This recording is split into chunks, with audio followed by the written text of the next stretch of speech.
You guys know that we've been plowing through Romans. We started this series on the book of Romans, and Matthew has taken his turn, and I know last Sunday he did, and he did a fantastic job. And I would say we've gotten pretty beat up so far from Paul's writing to the Roman church. Would you not agree? I mean, it's just like, wow, when is enough enough, right? I mean, I know that I'm a bad person, but you can only tell me so many ways, and I had to think as far as how I'm natured when I get on a project or really any project. If you look at things that you do in your job or things that you do at home, there's a 90% rule. If you talk to project managers, they'll tell you on big commercial construction sites, and Melissa, you might want to take note here, but like 90% rule is this, that 90% of the job gets done in the first 10% of the time. And then the last 10% gets done in 90% of the time. It takes a lot longer to get those final details done, and Becky would vouch and say that I am that way.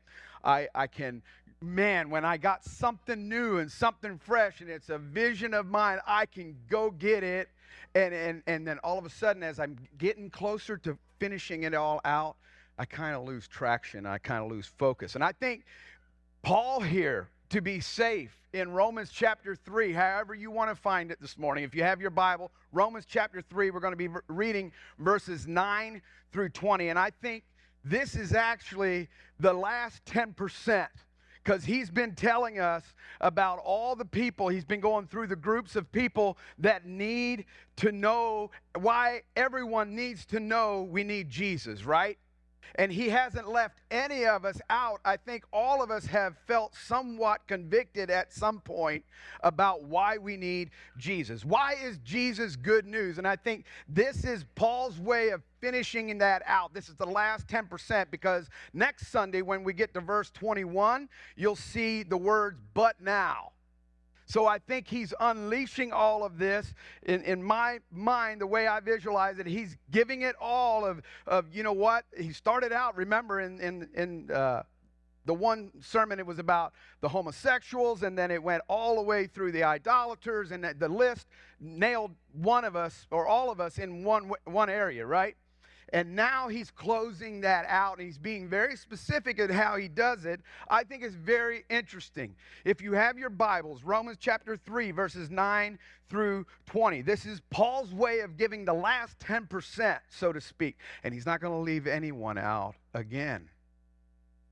We've come to the conclusion that the things that are wrong in this world, it's our problem. It's us. The church.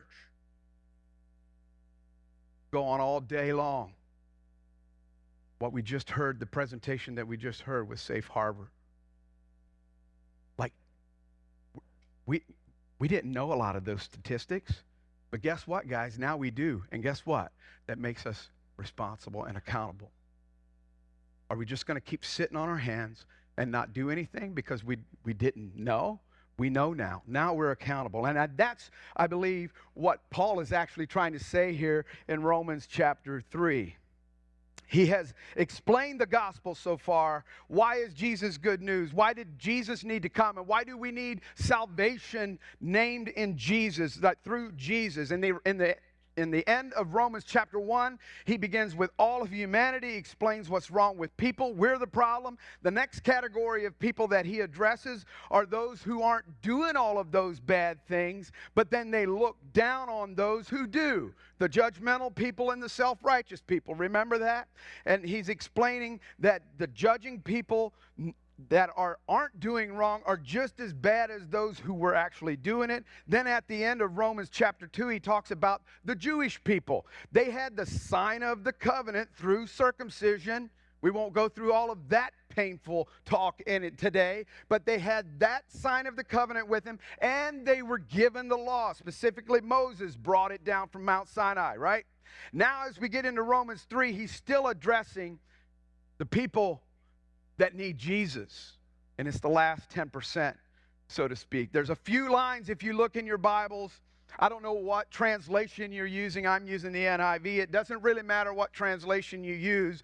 Verse 9 goes like this, and it's just a paragraph. It says, "What shall we conclude then? Do we have any advantage? Not at all." He's talking about the Jews. Do we have any advantage? Not at all. "For we have already made charge that Jews and Gentiles alike are all." Somebody say all. They're all under the power of sin, as it is written. Now, you will see something that I think is very, very interesting in the next, from verses 10 through 18. How many of you, is it indented or maybe it's in italics in your translation? You see how it's kind of a different type of layout in the paragraph? What that means is simply this. Now, if you know, Paul was a Jew.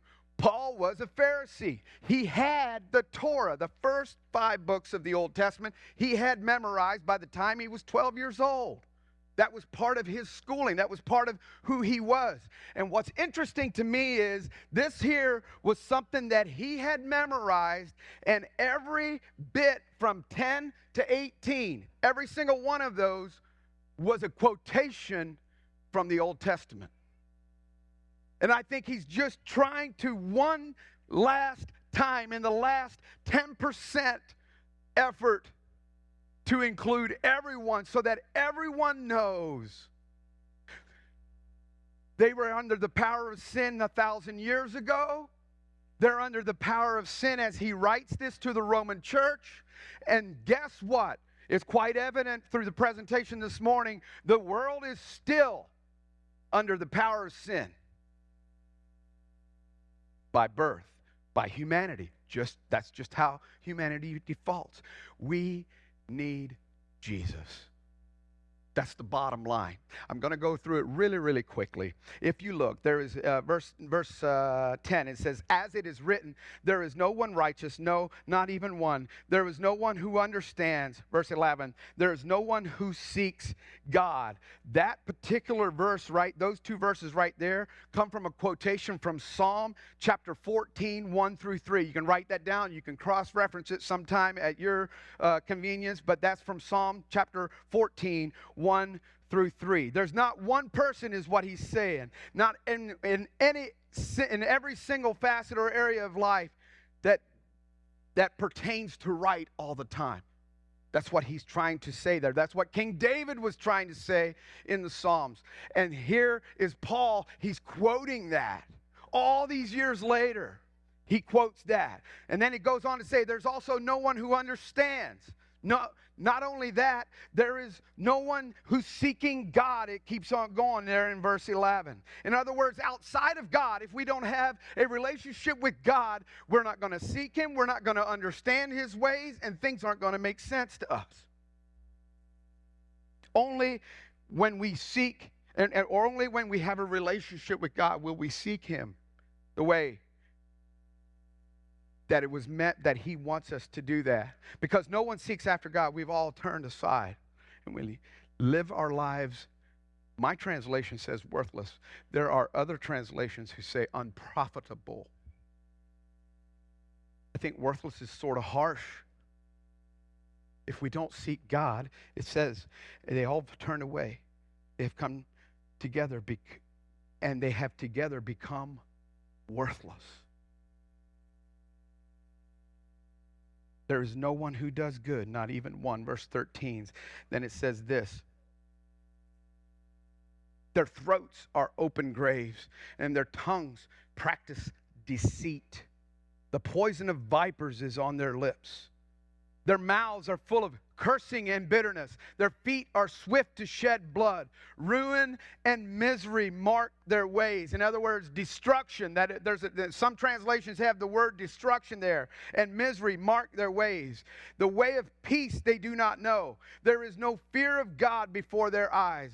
And now we come into verse 19 and we'll close it out there. Now we know that whatever the law says, it says to those who are under the law, so that every mouth may be silenced and the whole world held accountable to God. Therefore, no one will be declared righteous in God's sight by the works of the law. Rather, through the law, we become conscious of our sin. It goes into talking about the throats being an open grave in verse 13. I will tell you that Satan's, one of his favorite things to do is to get a believer to start speaking negative about situations or speaking words of death, and guys, it comes so innocently to us. It's in politics, right? It's in social issues. We want to pipe up. We want to say what we believe is right? And we end up irritating someone or making them mad, or we get into a theology discussion, and we know best because we're now Christ followers, and we end up saying things that bring death to other people. And it's like, I know it's an important time, but it's not as important as proclaiming Jesus in those situations. So stop speaking death and speak life. The poison of vipers is on their lips. That's also in verse 13. This stuff that we say, and we classify ourselves as believers, the stuff that we say hurts people, and it kills them emotionally, and it kills them spiritually. You know what? I know. With my personality, I kind of feel like Paul wrote this letter to me, because I think me and him kind of have maybe the same types of personalities. Like if there's a brick wall, we'll just go run through it, and we'll just get through it. Doesn't matter who's in the way. Because I'm guilty of that. I'm guilty of saying things to protect myself. And therefore I put death on the person who I'm speaking to. Verse 14, their mouths are full of cursing and bitterness. You've been saved by Jesus, guys. Don't curse and don't speak bitterness. In verse 15, it says that their feet are swift to shed blood. In other words, ruin. They go after things that actually destroy other people. Destruction and misery mark their ways, and the way of peace they do not know. That is actually a quotation from Isaiah chapter 59 and verses 7 through 8.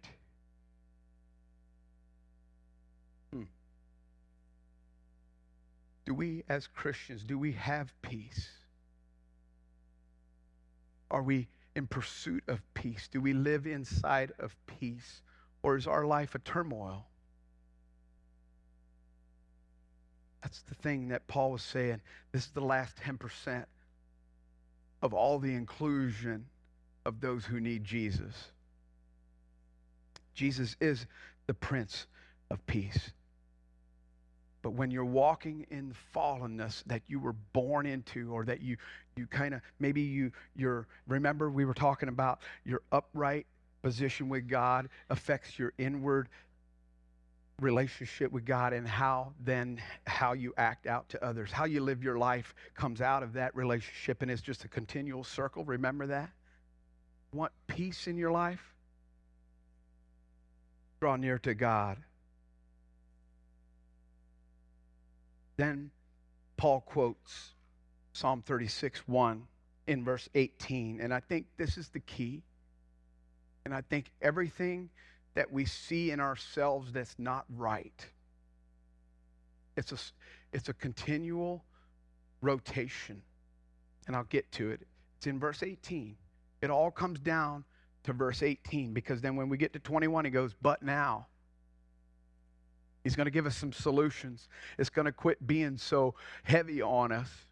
But I trust that we're making some changes in our lives. Individually, we're taking inventory in our lives, that we understand that we need to make changes, that we need to get a more deeper, intimate relationship with God. That's what it is. It comes down to this. There is no fear of God before their eyes. That's in verse 18. Paul is bringing all of this last 10% together.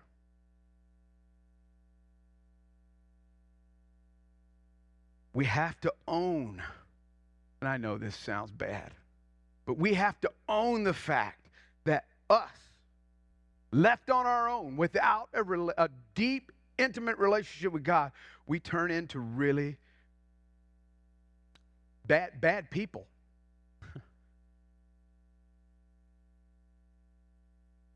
The diagnosis that Paul is saying here is all of us. That diagnosis is we're sinners. And the cure that we're going to be talking about coming up in the next couple Sundays, and the cure is just simply Jesus. He would never give you a diagnosis without giving you the cure. Bottom line, guys, is none of us are as good as we think we are. And none of us are as good as we could be. Why are y'all so quiet? As we relate our lives to other people, right, we see that it's never as bad as it seems. But when we relate it to a holy God, when we compare it to a holy God, that's when we actually see how bad off we are without him. We're messed up, and we're all guilty. We're all guilty.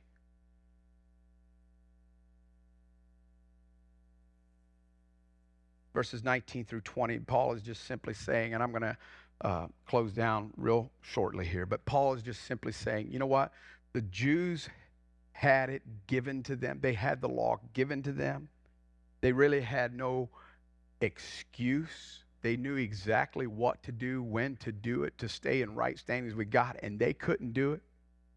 And here he says, I am being unjustly judged by God because I have kept the law, basically is what they were saying. And he's saying, when you look at your life based on the law of God, if you truly look at it that way, you'll see that you're guilty.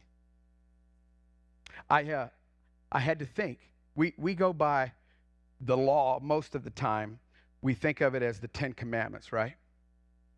Did you know that the law written out, there are right at 613 different laws that Christians, or that the Jewish people were supposed to live by, and Christians, of course, are supposed to attain to that. But let's just take the first one. Let's take a little inventory in our lives, and let's just take the very first one in the 10. Do you know what it is? I am the Lord your God. You shall have no other gods before me. Every one of us, let's just take inventory in our lives just of that commandment. And I'm going to ask if there have any volunteers here who would want to get up and state this, that in every single moment of your life, you've never elevated anything in your heart higher than God. I got a mic.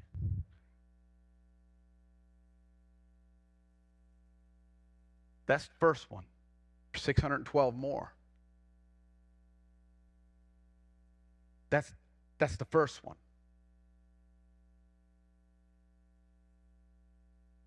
It can be as simple as elevating your kids higher in your heart than God. Your job, your money, your social media following, your influence rate, your friends, your pets.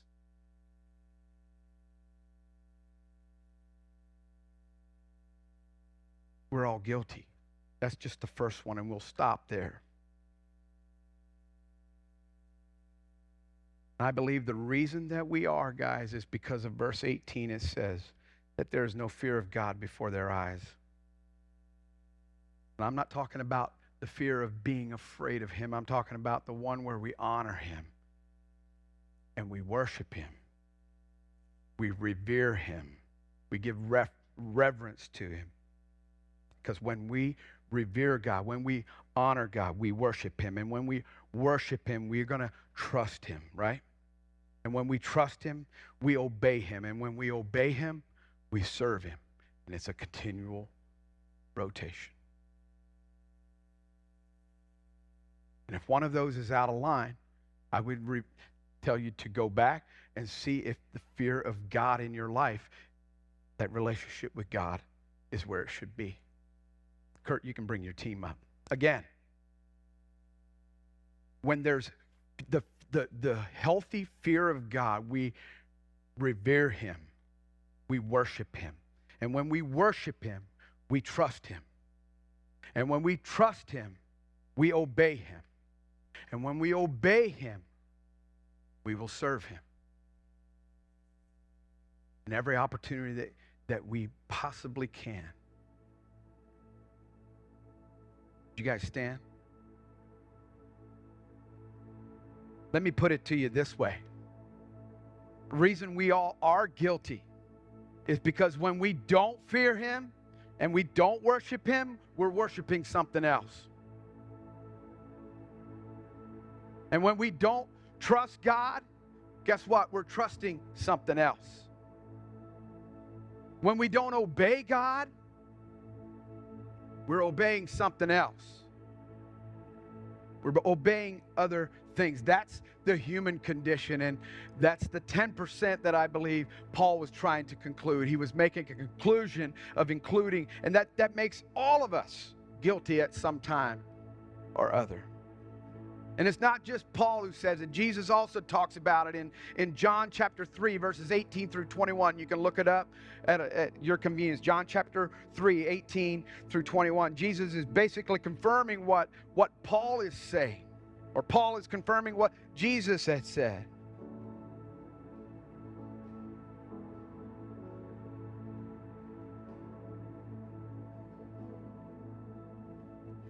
Final word is this, guys. Although I'll talk to myself out of that passage, although I'm messed up, and I know that God still loves me, although that's true, and God has saved me from all the sins I've ever committed, that doesn't give me an excuse to settle down and just keep failing over and over and over. God calls us to a higher level. He wants us to worship him. He wants us to trust him. He wants us to obey him. He wants us to serve him. Imagine all of us doing that individually. And then imagine a church doing that. And then imagine a community doing that. And by that, we can impact the world. Let's bow our heads.